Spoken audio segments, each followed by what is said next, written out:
keluar dari rumah, jangan tidak berdoa, jangan mengandalkan usaha kita. Usaha kita nggak bisa datang rezeki. Yang datang rezeki Allah Subhanahu Wa Taala. Keluar dari rumah, baca doa, Bismillah ya Rabb, saya mau keluar nyari nafkah buat anak istri saya. Walaupun kita kerjanya di toko, gajinya harian, tetap doa. Karena bisa jadi hari itu kalau tidak dapat rezeki kalau Allah nggak mau. Keluar ke tempat kerjamu kobongan, selesai. Bukan hanya dapat gaji, besok tidak kerja lagi. Makanya manfaatnya kita berdoa supaya Allah terus mendawamkan, memberikan rezekinya kepada kita. Jadi rezeki ini datang bukan karena usaha kita. Perang Badar tadi yang jumlahnya umat Islam 314 orang, sama Allah diturunkan para malaikat untuk bantu umat Islam. Tapi bukan karena adanya malaikat umat Islam menang, tidak. Karena kemenangan dijanjikan sama Allah. Allah mau umat Islam menang, ada nggak ada malaikat menang. Allah turunkan malaikat hanya untuk menenangkan hatinya umat Islam supaya tenang. Orang itu kan kadang tetap mikir tuh, wong telung atus 314 orang masa bisa menang ngelawan 1000. Tapi dikasih tahu sama Rasulullah nih loh, malaikatnya Allah turun secara bergilir mau bantu umat Islam. Oh, kalau dibantu malaikat ya wes tenang. Jadi tujuannya Allah ini menurunkan malaikat untuk membuat hatinya umat Islam tenang. Kali ini dibantu sama malaikatnya Allah walaupun jumlah kalian sedikit.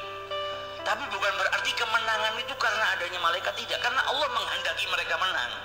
Kita dapat rezeki bukan karena upaya kita, bukan karena kerja kita. Keluarnya kita dari rumah itu hanya asbab. Karena Allah tidak mengeluarkan rezeki langsung dijatuhkan ke rumah kita. Asbab, kita layaknya manusia, ada ikhtiarnya, ada sebabnya untuk mengambil rezeki. Ada skenarionya lah supaya keluar dari rumah, ngambil rezekinya kita di luar rumah, kemudian dibawa pulang. Tapi bukan berarti ikhtiar kita dan asbab yang kita lakukan itu yang datang rezeki, tidak. Ada orang yang nggak pakai asbab, nggak pakai ikhtiar, duduk di rumah rezeki datang kok. Kita pernah Pak, suatu hari pasti sering kita, bukan pernah, sering kita duduk di rumah nggak pakai kerja, nggak nyari makan, ada orang datang mencari berkat, ya kan? Berarti itu kan rezeki, nggak pakai ikhtiar, nggak pakai asbab. Ada orang datang nih, ada mitoni kayak ada berkah pengajian kayak dikirim ke rumah kita. Kadang duduk di rumah tiba-tiba ada tamu datang ngasih buah-buahan, padahal kita nggak ada ikhtiarnya. Nah ini rezeki daripada Allah Subhanahu Wa Taala. Yang terkadang kita diingatkan sama Allah nih loh, kau nggak pakai ikhtiar saja, kalau Allah menghendaki kau dapat rezeki dapat. Tapi karena kita ini manusia ya harus pakai ikhtiar. Tapi bukan berarti ikhtiar itu yang datangkan. Tapi ada daripada kalangan hamba-hambanya Allah yang khusus nggak pakai ikhtiar, rezekinya didatangkan sama Allah Subhanahu Wa Taala. Nah kita nggak bisa, belum sampai derajatnya seperti itu, karena kita tawakal aja masih mikir kok. Tawakal sama Allah masih mikir, iya nek selamat, nek orang selamat piye. Nah tawakalnya kita masih ragu. Nah kalau mereka tawakalnya luar biasa, jadi jauh derajatnya. Sampai dulu pernah Imam Syafi'i ini berbeda pendapat dengan gurunya Imam Malik. Masalah apa? Masalah rezeki. Dalam hadisnya Rasulullah dikatakan, lau annakum tawakkaltum 'alallahi haqqa tawakkulihi, kalau kalian ini benar-benar bertawakal kepada Allah dengan sebaik-baik tawakal, la razaqakum kama yarzuqut thair, kalian pasti akan diberikan rezeki oleh Allah Subhanahu Wa Taala sebagaimana Allah memberikan rezeki kepada burung. Taghdu, burung itu keluar di pagi hari dalam keadaan khisaman, perutnya kosong lapar, kemudian kembali dalam keadaan kenyang. Nah Imam Malik bilang apa? Di sini yang paling penting tawakalnya. Kalau orang tawakalnya kepada Allah Subhanahu Wa Taala haqqa tawakkulihi, benar-benar bertawakal kepada Allah Subhanahu Wa Taala, nggak pakai ikhtiar, rezeki datang. Imam Syafi'i bilang enggak, karena ada perbandingan seperti burung yang keluar di pagi hari dalam keadaan perutnya kosong, kembali dalam keadaan lapar. Berarti kan ada ikhtiarnya, keluar dulu dari rumah untuk cari pengisi perut. Ada perbedaan pendapat, tapi orang dulu kalau beda pendapat indah, tidak kayak orang sekarang berbeda pendapat kafir-kafiran, iya kan? Malah musuhan, malah mencaci satu sama yang lain. Perbedaan pendapat ini rahmah, jangan dirubah jadi balwa, bencana. Imam Syafi'i punya pendapat seperti ini, Imam Malik punya pendapat seperti ini. Akhirnya Imam Syafi'i keluar dari rumahnya Imam Malik sambil berpikir, masih belum puas dia. Enggak, orang cari rezeki harus ikhtiar. Ya benar. Pendapatnya Imam Syafi'i Pendapatnya Imam Malik juga benar. Terkadang ada orang tanpa berikhtiar dikirimkan rezekinya sama Allah Subhanahu wa taala ke rumah. Tapi kadang juga ada waktunya kita berikhtiar kepada Allah Subhanahu wa taala. Maka di tengah jalan Imam Syafi'i ketemu sama orang tua, mau bawa kurma 1 karung, ngangkat gak kuat, habis panen. Maka kata Imam Syafi'i, sini saya bantu. Dibantu sama Imam Syafi'i, dibawakan sampai ke rumahnya.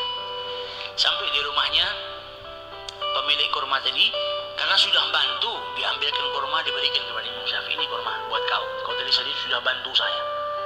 Maka diterima sama Al-Imam Syafi'i. Sambil dia teringat dengan pendapatnya nih, kalau saya tadi nggak ngangkatkan karung kurmanya orang tua ini, ya saya nggak dapat rezeki kurma ini. Tapi karena saya ngangkatkan, ada ikhtiar, saya dapat rezeki ini. Kembali dia ke rumah gurunya mau buktikan, sambil mau ngasih hadiah. Zaman dulu tuh santri kalau dapat kenikmatan, yang pertama keinget siapa? Gurunya. Wah, ini saya dapat kurma, saya harus bagi dengan guru saya.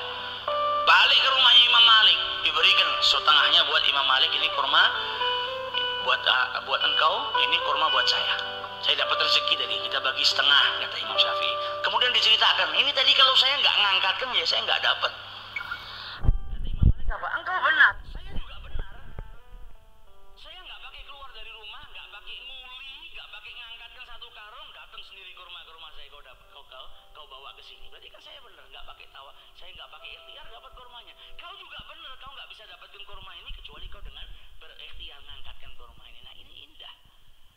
Satu punya pendapat seperti ini, satu punya pendapat seperti itu. Sampai dulu Ibrahim ibn Adham ketika di masa belajarnya, maka dia dulu seorang peniaga, berdagang.